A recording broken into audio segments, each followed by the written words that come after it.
Welcome to Fertility Village. This is your weekly live talk show where community and support come together. With rotating hosts, expert guests, and meaningful conversations, we're here to guide you through the highs and the lows of infertility. Whether you're searching for answers, seeking advice, or just looking for a special place to belong, Fertility Village is your space to connect, learn, and grow. Because it really does take a village, and we are here for you every step of the way. Thanks for joining.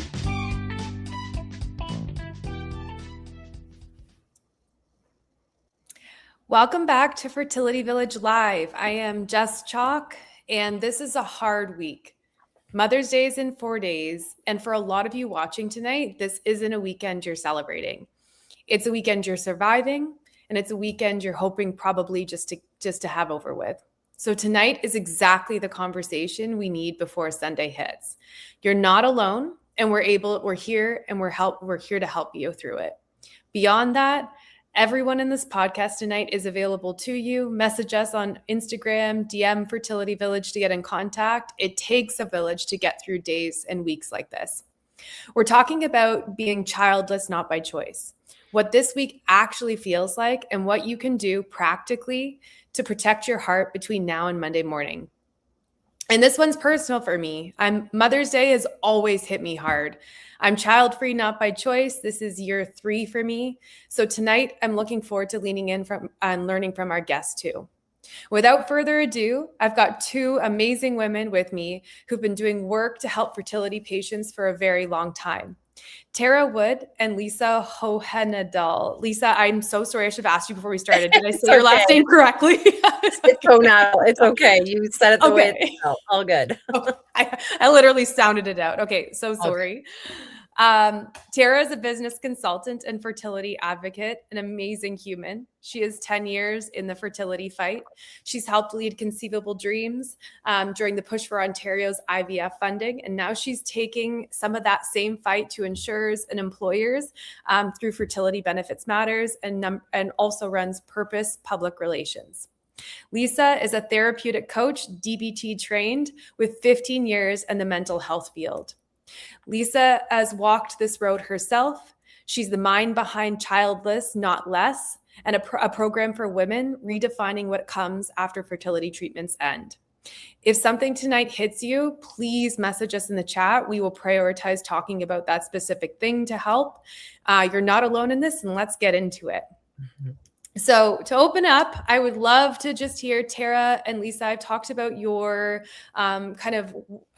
journey, your work life a little bit, but I'd love to hear more about, your why, your story, why you're here tonight. Lisa, I'll start with you. Oh, okay. I'm here tonight because I think that Mother's Day is complicated, and it's complicated for lots of different reasons.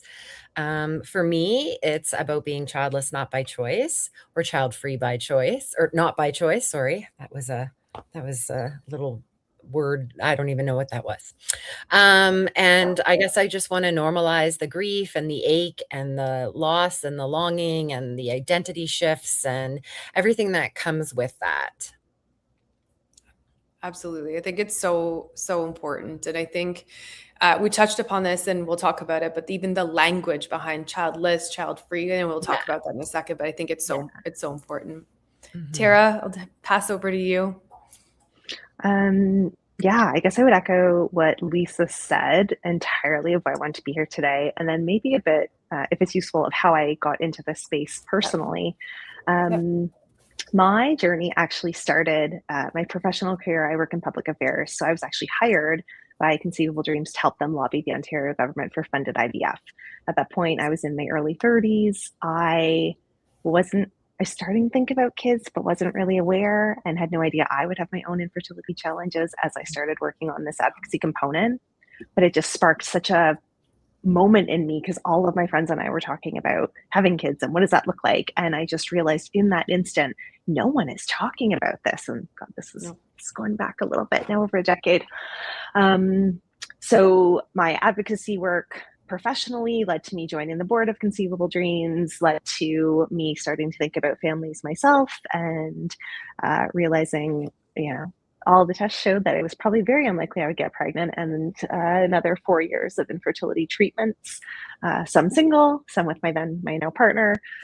So it's been a crazy journey. But I think the one thing that's been really awesome and empowering and kept me going through all of the ups and downs has been kind of leaning into the advocacy work to kind of fight to make this journey easier for others. So, thank you for having me on today. And I'm sorry for anyone who's who's in the thick of it. Yeah. Totally. I didn't really share the personal piece. I don't know if you want me to. I Yes. kind of forgot that Yes. part. Yeah, absolutely. Please do if you're comfortable. Yeah, no, sorry.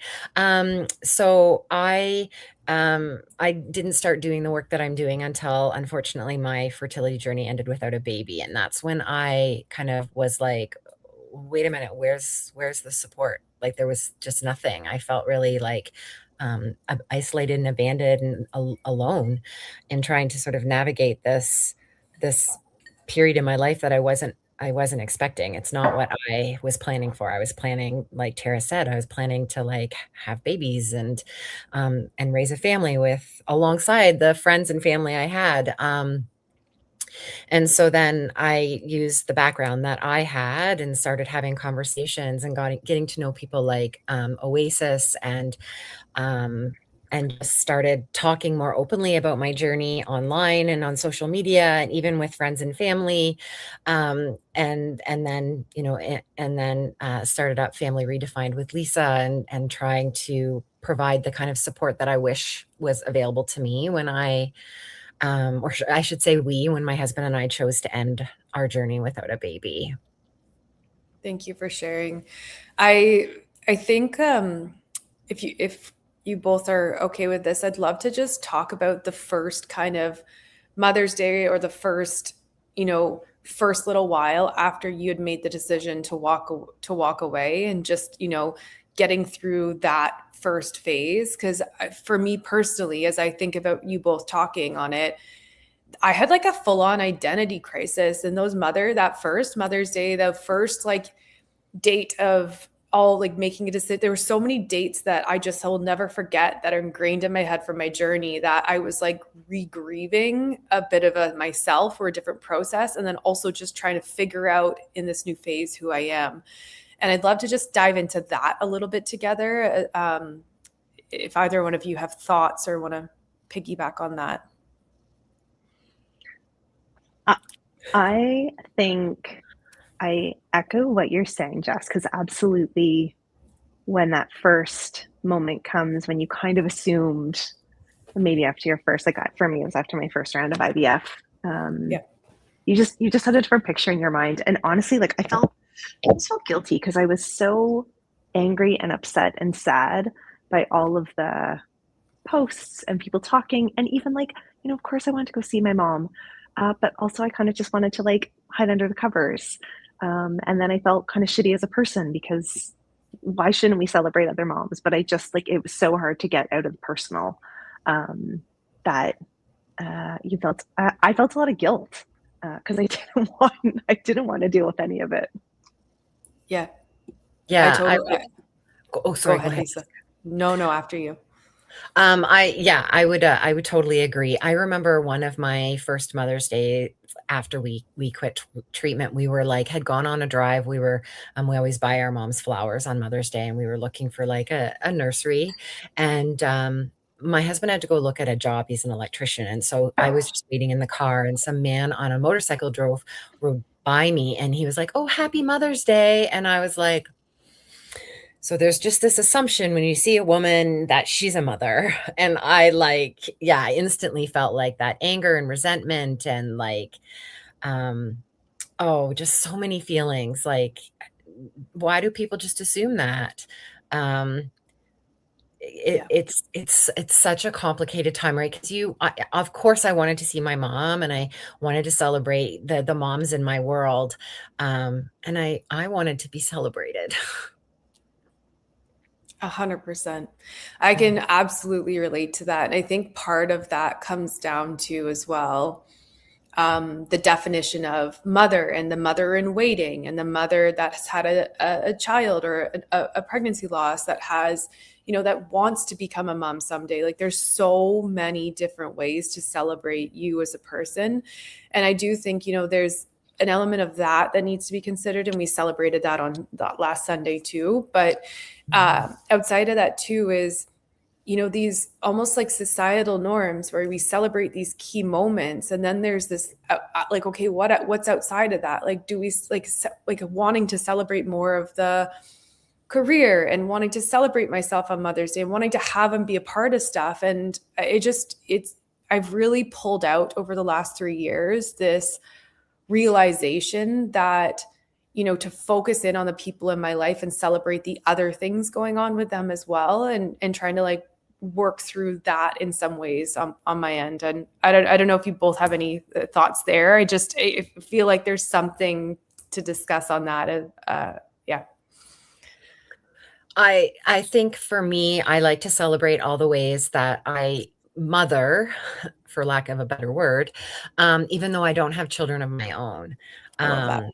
So, I work in children's mental health, so I might not be a mother to these kids that I'm supporting, but I certainly am filling in a bit of a nurturing role with them. And so I try to I try to look at those other ways. And I thank the childless, child-free, not by choice community for helping me to sort of see that, like, even though I don't have children of my own, it doesn't make me any less able to mother the children that I do have in my life. And so I've really tried to lean into that.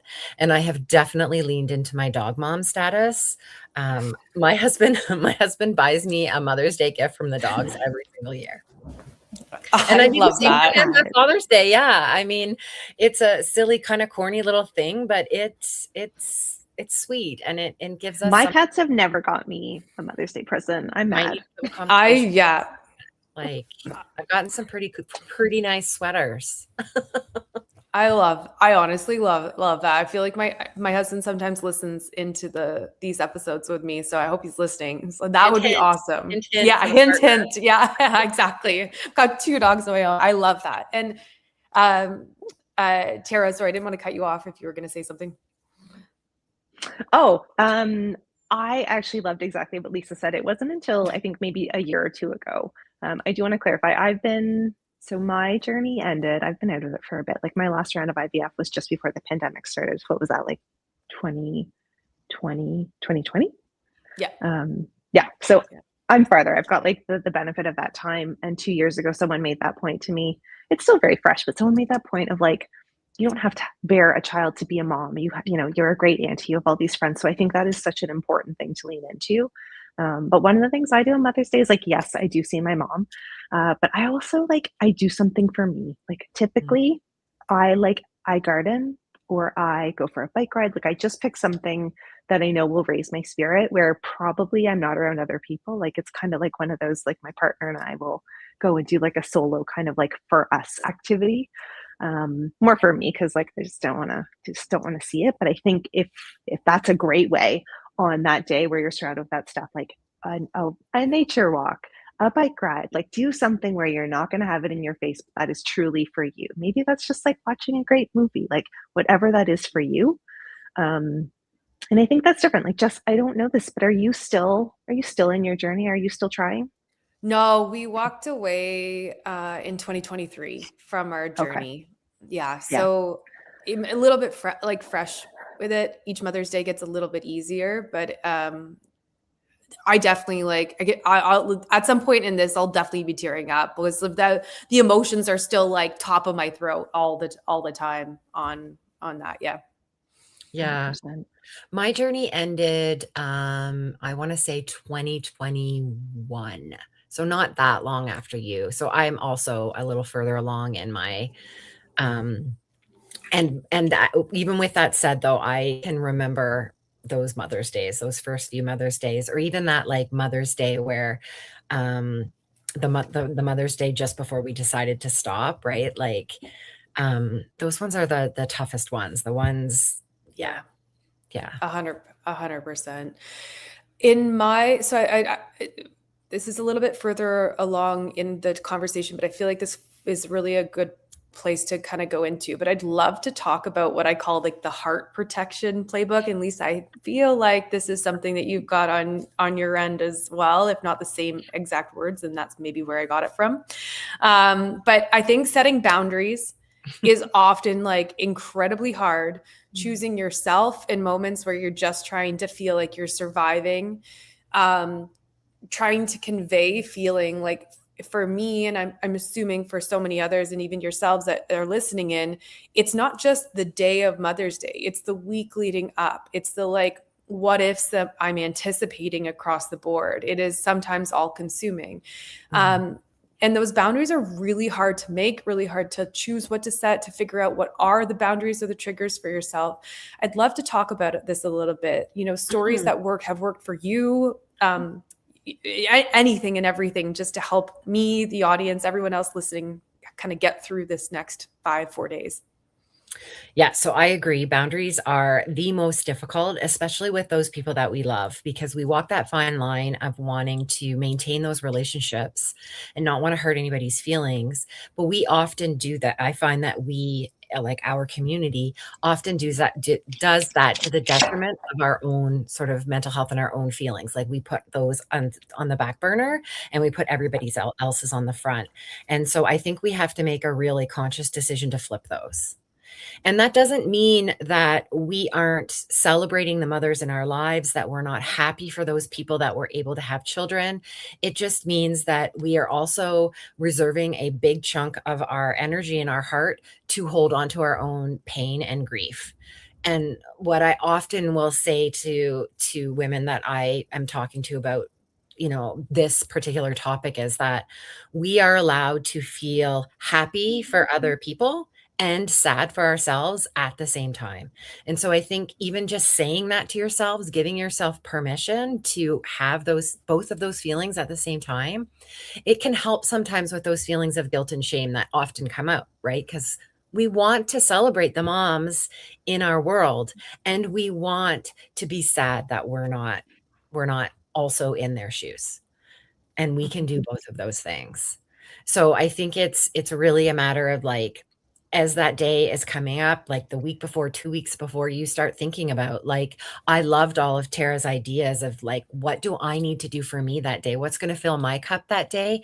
And what are the things that I feel like I need to do for the certain people in my life to honor them? But I think even in messaging to other people, you can say, I am like, happy Mother's Day. This is such a special day. And this is also a really hard day for me. Right? Like, I find when we word it that way, it's validating to that other person, but it's also kind of a little reminder to them, like, I need a little extra compassion today. I really like that. Thank you. Yeah. And I think like we don't think about saying that because it feels maybe selfish, but I think that's also okay because sometimes it's really needed. Yeah. I really Yeah, like and that. that's kind of like a DBT language thing. And so it's all about like replacing but with and. So when you say, I'm celebrating you today and I'm protecting my heart today, then you're holding space for both of those things to be happening. So as you're both saying this, I'm literally bringing up some things that are obviously unsolved for in how I react to Mother's Day that I just love to pull on both of your experience, and hopefully someone else can help someone. But on my end, I think about I'm 37 years old this year, and there's so many people in my life now, close friends, family, sisters, brothers, all these other people that have kids and are moms and are all these things that sometimes it's very hard. I feel selfish not wanting to message each one of them happy Mother's Day. Like, as you're saying that, like, in my head, I'm like, I just don't want to go through the list and message all the people. And then I feel so guilty. I don't want to go through the list of all the people and say happy Mother's Day because they deserve it. They're amazing. And so is there, like, almost like I'm looking for, I guess, validation here, but is there an element there too of, again, a boundary just to say it's okay not to message happy Mother's Day to everyone and to show up for your mom if you can, or whatever else that looks like for you? Like, everyone's journey and stage of grief is different. I mean, I'm going to say, yeah, Tara, you go ahead because I talked first the last time. Oh gosh. I mean, I feel like you might have a bit more expertise than this. This is my new mantra in life because life is stressful enough And like, I feel so protective of my energy and that I take and that I give to others. And this is something I don't practice, but just in listening and brainstorming in the moment of what I think I'm going to do this year. Just like, I think we should just message those people like a week in advance, like ahead of the day. I love you. You're amazing. Happy Mother's Day. And this is a tough day for me, so I'm saying it now. And then it's like, it's done. You don't have to feel guilty about it. You've kind of like hit the trigger button maybe before it's all in your face. Like the other day, there was a local business owner who was talking about like her furniture store and we have a great, like beautiful things for moms who love beautiful. And like, I was just like, it just like, I love beautiful things too. Cringe. Yes. But it's like, it's still, those triggers are there. So maybe that's the way we can still mark it, but it doesn't have to be the day. You know, we can celebrate a birthday before, we can celebrate a birthday after. You're still the great mom today, tomorrow, next week. So that's my new takeaway. I learned something today. I absolutely agree with that. And what I would add to that is that the people that love you are going to get it. They're going to know this is a tough day for Jess and not have those expectations of you. So I totally agree. Like send that message earlier. And told you guys I'd be tearing up a little. This is I wear my heart on my sleeve on this one. Yeah. Yeah. 100%. It's a hard topic. And honestly, I think you tearing up normalizes it for all of the women that are watching and listening right now, because I guarantee they're tearing up too. This is a tough week. No, I'm gonna cry because like I'm in perimenopause and I everything usually makes me cry. I'm like closer together, but I used to try not to have any, like actively try not to to let my emotions out and suppress it. And now I feel like it's like a freaking volcano erupting. Like I can't keep my emotions in, which obviously is healthier in general, but it is healthier. Yeah. Yeah. And I say that all the time, right? Like feel your feelings, like stuffing them down, and then they come out in all kinds of different ugly ways. And yeah. Totally. I love that support and that advice on that. In terms of social media, you know, I try to I put my phone down on Sundays every Sunday, and I just cannot be on social. I really I guess similar to what Tara, you had said, I try to just focus in on my husband, my dogs, and we live away from my mom and his mom. So message everyone. Is there anything what do you do, or what would you recommend for all the social or corporate email onslaught that kind of comes around this day? I wouldn't be looking at any of it. I would really avoid it. Yeah. I think you don't need those constant reminders in your face, because you can't avoid them all, right? Like they're in the commercials, you go for a drive to get a coffee, you'll see something, right? But the ones that you have control of avoiding, I would avoid them. I love that.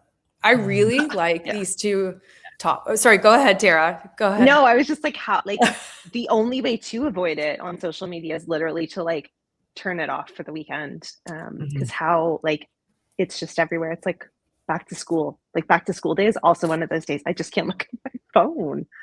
I love all your children. Yeah. I do kind of want to see them in their cute little outfits and their little signs, but it's also one of those days that just totally.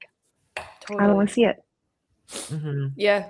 You know, those dates and those things that pop up on the journey while you're still on it, and honestly still after the journey, is what I'm kind of realizing going through.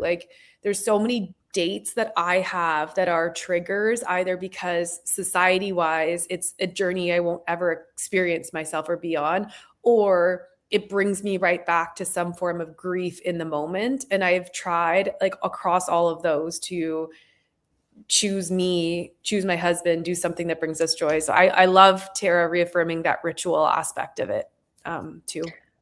I have a question.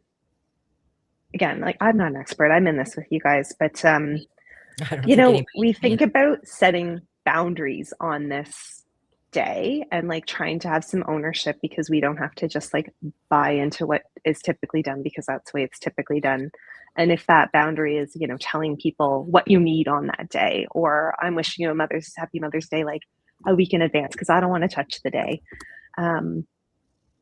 Lisa, I'm looking at you because you kind of work in this space, but like, how do you like proactively set those boundaries? Like, I feel like at this point, it's still triggering for me. I'm well through my fertility journey. I don't think my people in my life would even think of, connect that back to me and necessarily see this as a triggering day. So how do you, even as time passes, like still reinforce and get that support from others? Like, do we just like simply ask for it, shut down? I don't know what the normal way is, but I feel like we do have to set boundaries. I agree. I think you have to set boundaries. And what I have figured out for me is that I can't expect people to read my mind. They don't know what I need because they haven't experienced. So just like, we often hear that you don't understand, you don't have kids comment. They don't understand because they haven't had to leave their journey without a kid like we all have, right? And with that, though, they don't understand everything that comes with that. And so I have learned that if I need a certain something from someone, if that means I need you to call me that day and I need you to check in with me, then I'm going to ask for that. Mother's Day is really hard for me. It would really mean a lot to me if you could just send me a quick text and check in on me, or send me a joke. Send me, like just asking for what we need, which is so hard. And I know that there's a question in the chat too about like, what can we do with someone in our lives who may be on this journey? And I would say acknowledge them, acknowledge all the ways that they mother in life, even if that's not like with their own children, right? Like my sister-in-law the last couple of years, she's gotten me little things that like acknowledge me as an aunt and the role that plays in her children's lives.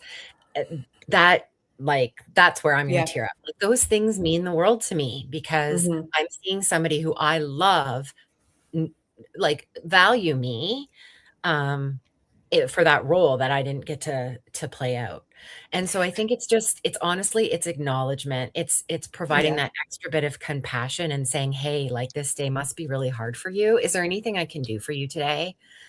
Send them flowers, send them their favorite drink. Or even just a text to say, I see you today. Like, I see you. I love that. I really love that.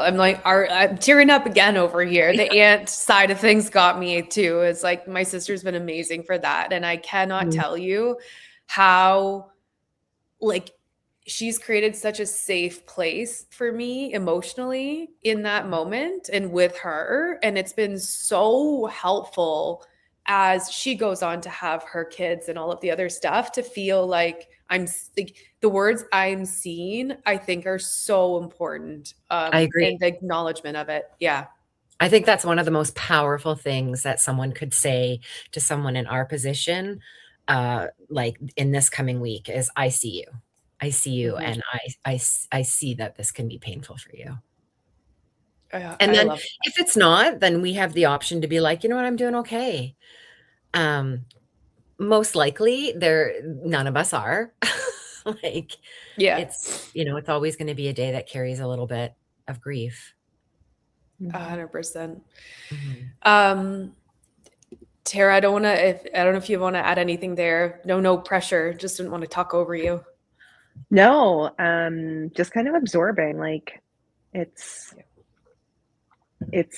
tough, and I don't know if there's a right answer, but I like the IC. Like, it just, and this is silly because it's back to social media, but like, I do, when I turn maybe the day after my phone back on and someone's tagged me and there's like, to all the moms, and like, there's some of those posts now that we see, and I'm like, you know what, that's thoughtful. Like, it does mean the world to me when someone acknowledges that. I do find what I've noticed over the last couple of years, so clearly like our community is being heard, but I do find that some of those posts include to all of the women that mother in different ways. Like, I'm starting to see that more and more. So, let's keep talking about this, right? Because maybe we can make more change. Yeah. You know what? I love that, all the ways that we mom in different ways. Like, as with my two dogs who are like the lights of my life, I literally say, where's mom? As if I'm standing right here, but like, I call myself mom. I am their mom. And it's like, you're totally right. Like, you're totally right. Like, we mother in so many different ways, and I just love that. I'd never really thought of it like that. That's awesome. Yeah. That's been a really healing piece for me to think of, to remind myself of that. 100%. In Mhm. terms of other aspects of, people or things in our lives that make it harder to avoid, Tara, I'm going to turn to you for the start of this one. Employers that are knowing Mother's Day is popping up, and you know, just like the entirety of your world outside of your friends and family that you have less control over. I'm curious in terms of your takeaways in your career and your own experiences are on how you can help your employer, your manager, anything there is if that seeps into your our emotions seep into our work lives as well because we're one person. Yeah. Um, I'm probably going to take this one, like take a little bit of a step back and do a bit of framing because I think this will be Yep. helpful feedback for anybody in the workplace. So one of the things in my journey started with lobbying for funded like health coverage, funded IVF from a provincial healthcare coverage point of view. So when we lobbied the government and got funded fertility coverage in Ontario, one of the big gaps we saw is a lot of people couldn't afford free IVF. I'm saying that in quotes because it's not really free, because they couldn't afford the cost of the drugs that went along with it. So when the pandemic hit and we really couldn't deal with government because they were busy with other things, we started leaning on insurers and employers to look at, okay, how do we fix the gap in workplaces and with employee benefits? Because the reality is these are taboo topics, mental health, women's health, infertility. They're just topics we feel shameful about. Like these are changing. You could ask me, I'm an open book about anything. But I think one of the things employers don't recognize very often, and this is slowly changing, but is the mental health connection to all of these topics and how tough that is. So, Yeah. Mother's Day is going to be one of those holidays that come up that employers might not think two cents about. But I think we also have to be our own advocates, which is tough, and just kind of come back to it from an overall issue of how do we support family making in the workplace as a whole. Because maybe if you could afford another round of IVF, or you could have tried something else and your employer was there and had have given you more time off or more flexibility, or there's so many ways an employer can get involved without it having to equal an expensive benefit. It is, having those added dollars can be an expensive benefit, but there's lots of ways, from training your managers on how to be more sensitive to these issues. Yeah. Flex policies, hybrid work policies, like acknowledging your work schedule and how much work is happening, and being even just comfortable to talk to your manager or HR person. So it's kind of a separate spin from Mother's Day, but I think if we can start to have more of those conversations and be advocates for ourselves and for the other families in their workplaces, like they have to start with squeaky wheels, and once one person starts, we all know there's lots of other people in our shoes, but it just takes that one person to kind of spark that conversation. So if you're in that boat, like I really encourage you to go to your manager, go to your HR team, like start that conversation now, because it, maybe it won't change things for you because maybe it's, it's beyond the point, but maybe it'll change it for someone else. And that's a huge opportunity to pass on to someone. I think it's so important. The more the more employers understand, all these different, or your managers understand all these different realities of family building and the process, like what you can go through, and add all those policies and things that you've just talked about. I think the more and better. Again, I go back to the word, and maybe this is, Lisa, where I pass to you, because I'm totally pulling from my sessions of therapy and my own trying to work through this stuff. But it's the feeling of being emotionally safe in different environments and how that really anchors your healing journey. I don't know if you have any thoughts or way, maybe there's a different, better way of framing it, but I think you're framing it perfectly.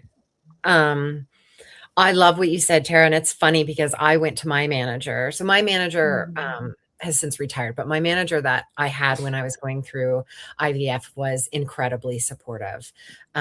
She lots of compassion. She said, you work with kids every day. Sometimes you're watching people come in here who have kids and they maybe aren't doing such a great job of being there for their kids. Like she acknowledged all of those pieces. And she actually said to me, you know what, it's okay for you to take a leave. It's okay for you to we have short-term and long-term disability. Like it's okay for you to take that. And I did. And when I stopped my treatment, when we decided to stop our treatment, I went to my boss at that time. And I said, can we start like sending out emails to not just celebrate when people are getting married or having babies? Like, can we start acknowledging like when someone like got their master's, or someone just bought their first house, or somebody just completed a really tough training or a 5K, and she started doing it. She started making sure that she was Amazing. Love acknowledging that. all of these other things. And the other thing I said to her was, can we also make sure that we're giving those women who in the organization who we may not know are trying to build their families and that's not going so well, an option to not open the email with the new baby pictures in it? Like, can there be some kind of trigger warning, some kind of, but like, because I remember when I was trying, it was right in the subject line, and it was like I was done. I didn't even have to open the email to see the photos because I'm already triggered and crying in the bathroom alone. Yeah. And so she really made an effort. I mean, there's still work to do, but yeah, I think like Tara said, like we have to be our own advocates, and it just takes one person, and then the next person, ends up joining that train. I love I've always thought about this too, and the thought process of the celebrating the other things going on in life as a part of my healing and feeling seen journey. Because there's been so many, like, for me, big milestones in my life that are not to do with getting married or trying to have kids, that are to do sometimes with my career, or I finally ran a marathon because I've wanted to run that. That's And amazing. yeah, and that's the element of like, if people knew that showing up for me in the same way you show up and celebrate the person with the whatever else that is, and not even to compare, like, again, I feel guilty for comparing, but just focusing on me is like, that would be so healing for me to know that like there's a version of my life that's worth celebrating in the general societal norms or whatever. I like try to do that as best I can with my friends and my family, because I just see how much I know it means to me when someone does that for me. Yeah, it's so powerful. Yeah. I really, really like that. When I think of all the baby shower gifts I've bought, Right? I want it back now. There was a girl that posted, there was someone, I forget her handle, but she posted this like really good explanation of how that feels when it's like, okay, I've shown up to your weddings. I showed up. She's not married, doesn't have kids, and whatever her circumstances, but I've shown up to all of these things. I just got a promotion. Like, someone show up for me too. And like, let's celebrate, bring a freaking bottle of wine, like something, celebrate. And I think like we should totally do that. And I think that extends, just to every aspect of life, to look at doing that. I love that so much. It is so impactful to me. I'm hoping it's impactful to others. And I think, telling people what you want and asking for certain things to be celebrated for you, to the people you love, but also leading by example. I feel like and hope that people then get that response back too. Mm-hmm. I'd love to switch gears to a different type of emotion on, to do with childless, child-free, not by choice, but also around all these big holidays like Mother's Day, is the feeling of anxiety and anger outside that, sadness and worry. There was a point in time for me where I was just angry. Like, I was just angry at, where life went. I was angry at like, I didn't try. I was angry at myself, thinking like I didn't try hard enough. Like, there was just an element and a couple time for me there where I was like, black cloud over my head. Nothing is like amazing about anything right now. And I'm just feel like I'm letting myself and my parents and my husband, number one, and like the world down. And I just like couldn't get over it. I just love to talk about that a little bit, and the emotion you work through as child-free to childless, not by choice, and maybe, how that impacts big holidays like Mother's Day. Oh my God, just listening to you say all that, I'm like, oh my God, I remember all of that. I remember feeling like so pissed off at my body. Like, what, you can't even do this one thing. Like, I Yeah. just, um, Yeah. I I remember taking my dog for a walk. I just had the one dog at that time. And like screaming up at the sky, like just like letting it out. I think you have to let it out. You have to find some way to like obviously in a way that's not going to hurt you, but to express it in some way. And so whether that's like doing a boxing class or punching a pillow or screaming into a pillow or screaming outside or breaking a bunch of cheap plates, like just some way to like kind of get it out. Writing a nasty letter, like I always say that, like writing the nasty letter and then burning it, I find that could be really cathartic. But I think I like that. I just we have to express it because I think we during like the actual infertility journey, we're so focused on like the next round and the medications and I got to do this and timing and everything. Like you stuff the anger because you don't have time to feel it. But when it's over, it comes right up to the surface. Right. And so I just feel like it's so important that we just allow ourselves to feel it and give ourselves permission to be angry. It sucks that Mother's Day is here and I'm not a mother. Like that's not fair. It's not fair. Totally. No. Totally. Like I can instantly again like go back and feel all the feels and how awful it was. And I'm going to pivot a little bit because just when you reached out to me to be on the podcast today, like in the moments when it comes up, I'm like, totally, like I'm so, I'm past that. It's over. But as soon as you get into these conversations or have those moments of just those memories that come back so easily and you Yeah. think day to day you're over it, and then there's the stupid lady at the store with the video and I buy from like it triggers so quickly. And it's funny because I do think generally like day to day it's not a factor. Like I genuinely like I think if I had a baby tomorrow, like my life is so different that it probably isn't in the cards for me at this moment. But it doesn't. Time makes it easier, but it never fully takes it away. Is my big learning is there's that hole in your heart because Yeah. Yeah. here's my tears. I don't know if you've ever heard this. It's like when you get glitter on yourself, you can never get all the glitter off.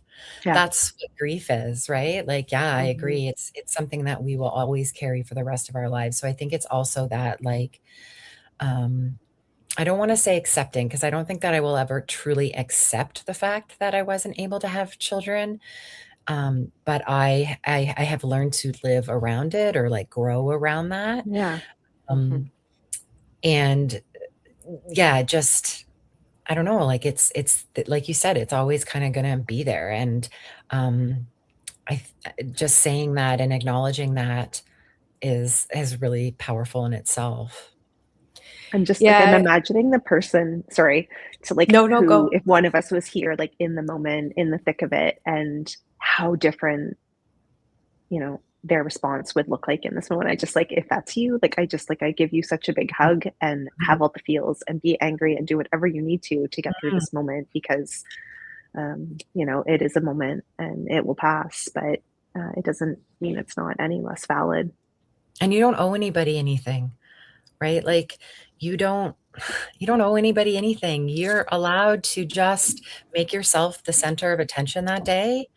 And that's it. That's it. And the people that love you will not question that. There's no shame and no guilt in that.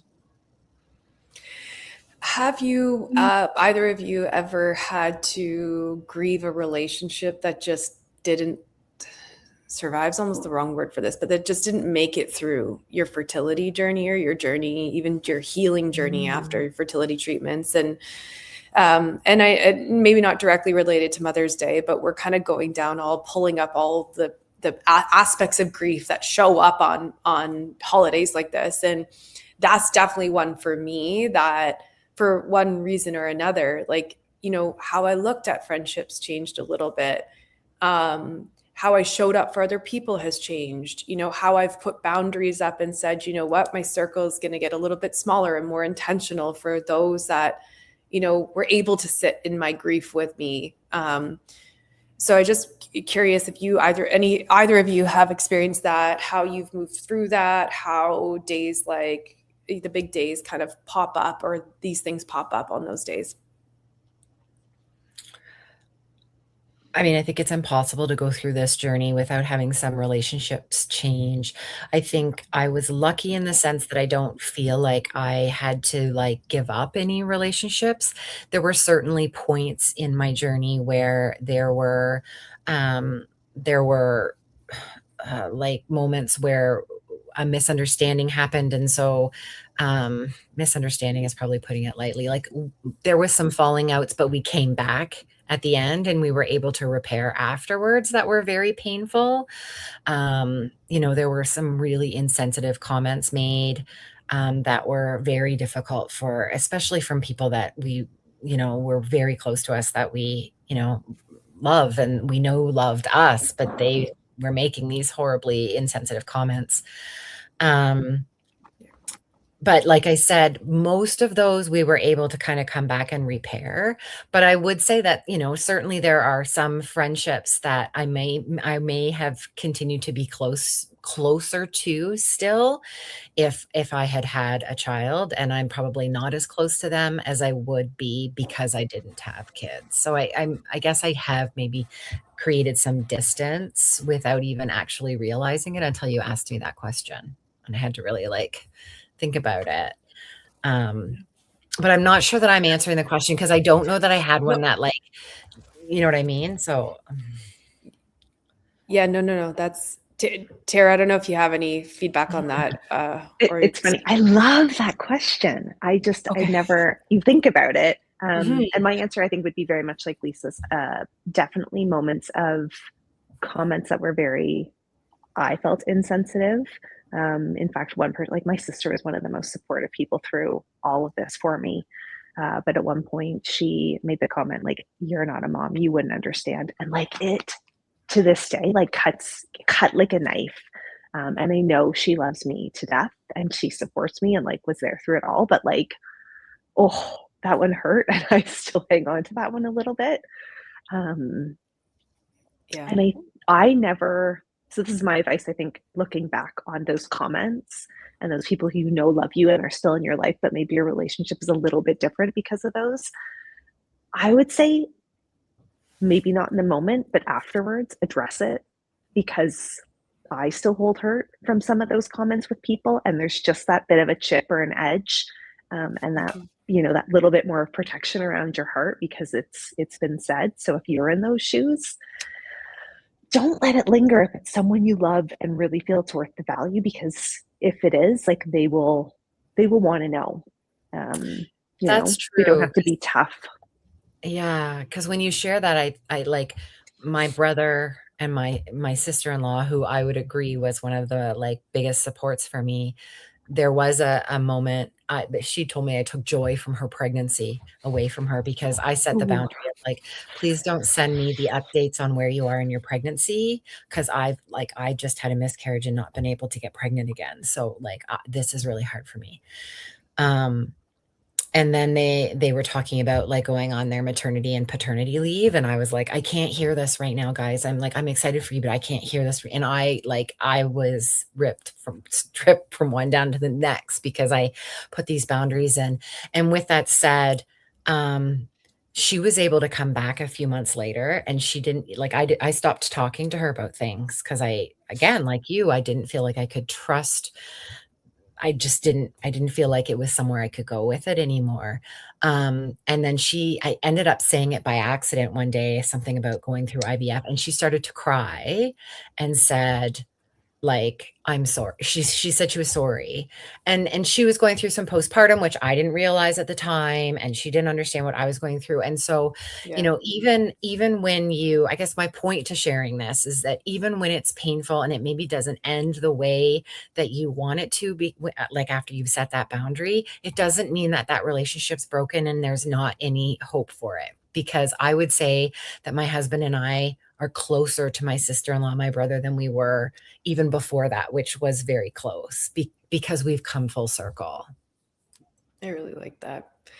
I think that that's such an important way to look at it. And I think, as it's assuming like some people just don't realize what they're saying and they might be holding on to the regret of what they're saying, but unsure how to say it. So I love the aspect of, trying to address it, trying to say that hurt and this is why, and this is what I need you to stop doing. This is what I need you to start doing. Like all of that communication sometimes feels like another monkey on your back, so to speak, like another thing you have to worry about, think about, or do. But but I think like as you guys are saying this, and as I'm thinking again back to my own journey, like the relief that you get from getting over that harder conversation, I think is totally worth it. And these are amazing pieces of advice for me, myself, and I hope for everyone else. I'm sure for everyone else that's listening. I wanted to, because we've got 8 minutes left, talk about kind of turn the page on a more happier note. And Lisa, you talk a lot about helping women rediscover joy. What does that look like? How does that start? When does that part start? Yeah, that's a great question. Yeah. I remember the first time that happened for my husband and I, and I don't think I'll ever forget. It's kind of a funny story. So we were, my brother and his family were here actually, and they had 2 kids at the time. They have 3 now, but they had 2 then. And his oldest was, I think, about 3. And the second was like, she was just a little baby. Anyway, the 3-year-old was having like the biggest temper tantrum, and my brother and she were like going head to head, and he like put her in a room and like shut the door, and he was like, you can come out when you're, and my husband and I just looked at each other and we started laughing, and we were like, we are never going to have to deal with that. And so like these moments come up every now and then where you're just like, oh, like that's kind of a nice little perk, right? Like it doesn't take away the sadness of not being able to, but I just found myself starting to see those little things, like we can take off go away for the day without worrying about anything or anybody. We just go. And so I think it comes slowly and it's different for everybody and in its own way. And it just starts coming more and more and more as that time goes by. I also think that you have to make that conscious effort to look for it. Like, watch for those things, take those moments to like sit down and go through your day and try to pick those moments out. That would be my advice, to like finding those little moments of joy. I love that. I really, really love that. I found those little moments of joy too. And I can totally relate. And I'm trying to find them more. Tara, anything on your end for kind of rediscovering, as you've talked about, your joy and healing along the way? Yeah, I echo that 100%. Like, I love that I can sleep in, go to bed when I want, stay up as late as I want. Like, there's so many pros now looking back on being child-free, not by choice. The other thing I'll say, and I say this so cautiously because for me, I've done so much advocacy in the space, like championing for others, championing, provincial funding changes, policy changes, working in the benefit space. For me, that's been so rewarding and satisfying to feel. I feel like I need to do something to make this better for others. So for me, that's been definitely helpful. I think it really depends on the person. If you're in the thick of it, even though you feel like it's the right time to dive into something like that, maybe because you feel so motivated to like, fuck this, we need to do something different. That's maybe not the best point, because you should just focus on yourself. But I would encourage anyone who's kind of like still sitting with it and not sure, like that is definitely, there's so many amazing organizations, whether it's provincially, federally, so many great new startups. May I say Moistoria, where there's lots of very cool ways to get involved, help those who are going to come in our shoes after. It doesn't need to be a ton of your time. It can be as much or as little. But I think that advocacy piece and leaving this community a little bit stronger, a little bit more vibrant, a little bit more well supported, doing things like these conversations, like 100%. It's hard, but so wonderful to just like, you're not Totally. alone. Yeah. I agree. I sorry, I totally agree. I think one of the most wonderful things that ever happened to me was partnering with Oasis and becoming one of their conversation starters. And then they've really helped me to get my own support group going, and like, been behind me to advertise that. And that definitely, it fills my cup. I agree with you. To be able to offer that support to this community in some way is definitely a great way to bring healing. And sharing your story, even if that's all that you're able to do is share your story, nobody will ever, you can't, I can't even put into words how powerful it is to start sharing your story. It is going to resonate with somebody, and you are going to make a difference to somebody else by sharing those stories. So even if it just starts with a little bit of time, right? Yeah, share. 100%. 100%. It is such a wildly healing experience to try to give back. I just love you both have done so much for the fertility community after going through so much and trying to heal so much of different aspects of yourself. So thank you. Like, genuinely thank you. I think it's so important.